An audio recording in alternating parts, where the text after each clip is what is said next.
Bienvenue, je m'appelle Caroline, je suis thérapeute holistique et énergétique, coach et professeur de yoga. Depuis 2015, j'accompagne les femmes et les entrepreneuses à rayonner dans leur vie personnelle et professionnelle. Je les aide à se libérer de leur blocage inconscient, se reconnecter à leur cœur et se déployer avec joie, amour et intégrité. Je leur permets d'occuper pleinement leur place et de se créer une vie épanouissante et inspirante en accord avec leurs aspirations du cœur.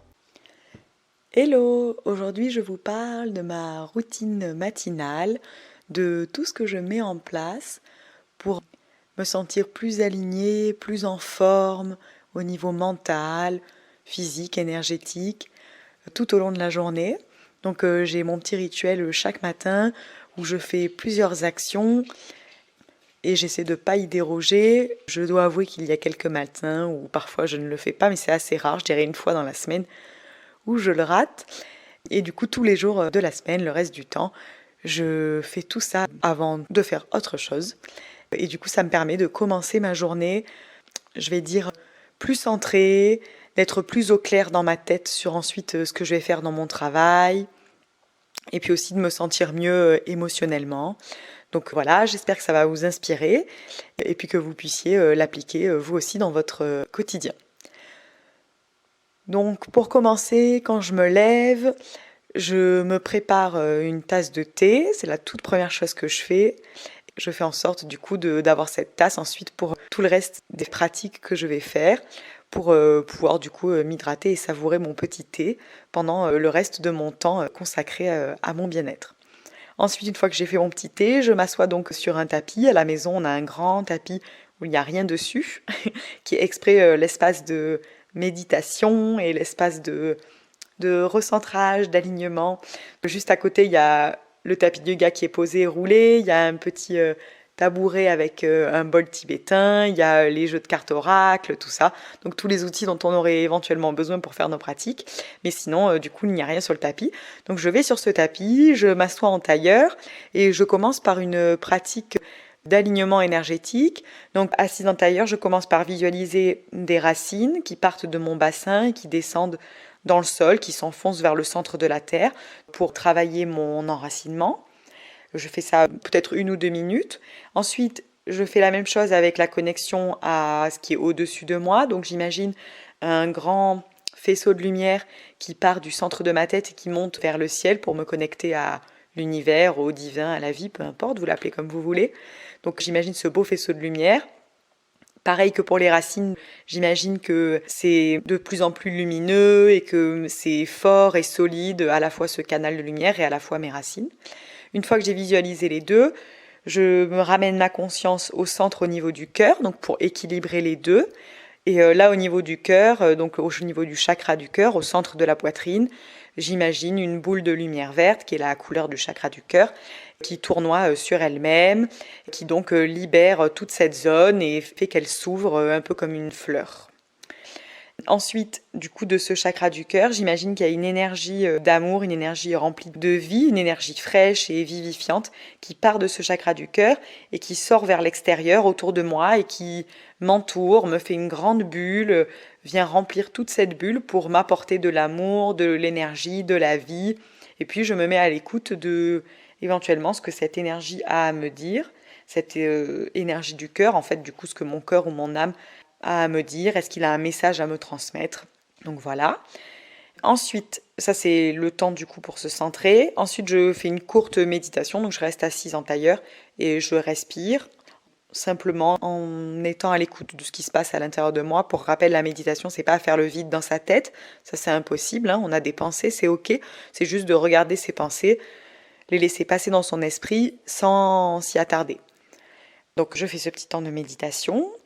Ensuite, si je sais que je vais pas faire de sport de la journée parce que j'ai pas le temps, je fais du yoga, ce qui est très rare puisque j'ai fait régulièrement du yoga dans la journée pour enseigner à mes élèves, ou bien je sais que je vais aller marcher, donc je fais rarement du yoga le matin à 7h pétante quand je vais au saut du lit. C'est pas vraiment mon temps pour me bouger physiquement. Par contre, assise en tailleur, je peux bouger le buste, la tête, les épaules, un petit peu délier en tout cas toute la partie haute et supérieure du corps. Ensuite, si j'en ressens le besoin, je peux me mettre à genoux, me pencher vers l'avant pour honorer. On fait souvent ça en constellation familiale, par exemple. Ensuite, je prends un temps pour écrire dans mon carnet. Donc ça fait maintenant plus de 10 ans, même très longtemps. Je devais avoir 14 ou 15 ans quand j'ai démarré l'écriture intuitive, le journaling. Et donc je prends un temps pour écrire dans mon carnet ce qui me passe par la tête et par le cœur. Ça peut être mes émotions, mes objectifs de la journée ou du mois. Ça peut être voilà, des choses que j'ai envie de poser, des choses qui se passent dans ma vie. Je peux noter, je laisse noter tout ce qui vient. Ça peut être aussi des poèmes intuitifs que je vous partage par exemple notamment sur Instagram. Donc je prends ce temps d'écriture pour libérer ma tête et puis du coup pour aussi cadrer un petit peu les objectifs que j'ai envie de voir sur le plan personnel et le plan professionnel dans les semaines qui arrivent, les mois ou l'année. D'ailleurs, à chaque début de mois, je fais un tirage de cartes pour savoir sur quoi je vais me concentrer durant le mois.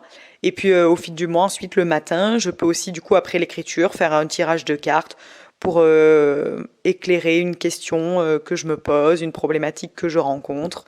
Donc voilà, j'ai plein de jeux de cartes oracle et je vous en parle d'ailleurs sur le blog à travers un article. Et du coup, je fais des tirages quand j'en ressens le besoin et que je sens que c'est juste.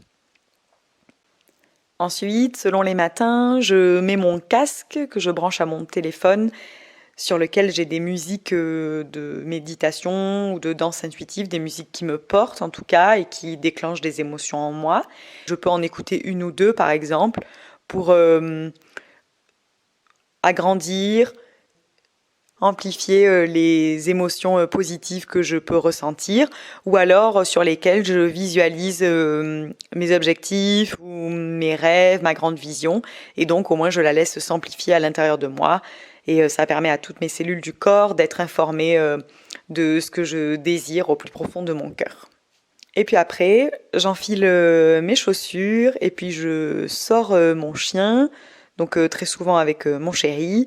Du coup, ça nous fait faire une promenade de bon matin dans la nature. C'est quelque chose pour moi qui m'apporte énormément, qui me nourrit, me ressource. J'avais pas de chien avant et aujourd'hui, je me rends compte à quel point c'est bénéfique parce que ça oblige à sortir plusieurs fois par jour dans la nature. Et du coup, ça m'apporte énormément de bienfaits sur le plan physique, mental et émotionnel. Donc on fait une promenade entre 20 minutes et 45 minutes.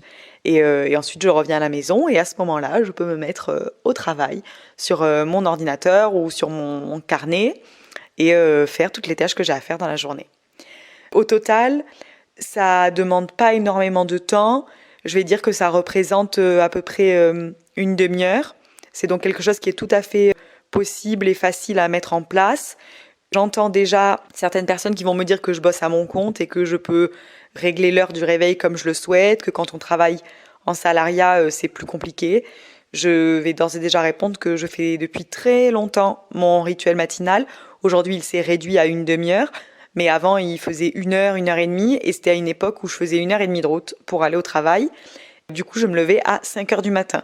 Donc, c'était un choix de me lever plus tôt pour faire des choses qui me nourrissaient et qui me faisaient du bien. Donc pour pouvoir à 6h30, quand j'avais terminé mon rituel, me mettre à petit déjeuner, me préparer, m'habiller, etc. et pouvoir partir à 7h15 pour le travail. Donc sachez que peu importe l'heure à laquelle vous vous levez aujourd'hui, peut-être que déjà vous pouvez gagner une demi-heure sur votre temps du matin parce qu'il y a peut-être 30 minutes qui sont perdues à faire autre chose, ou peut-être que si elles ne sont pas perdues à faire autre chose, vous pouvez mettre votre réveil une demi-heure plus tôt, sachant que c'est pour votre bien-être, votre épanouissement et votre accomplissement. Voilà, j'espère que ce petit épisode vous aura inspiré, vous donnera envie de mettre en place un rituel matinal. Le but n'est pas que vous mettiez en place le même que moi, le but est que vous puissiez trouver le vôtre, celui qui vous convient. Et voilà, je vous souhaite une très belle journée et je vous dis à très vite.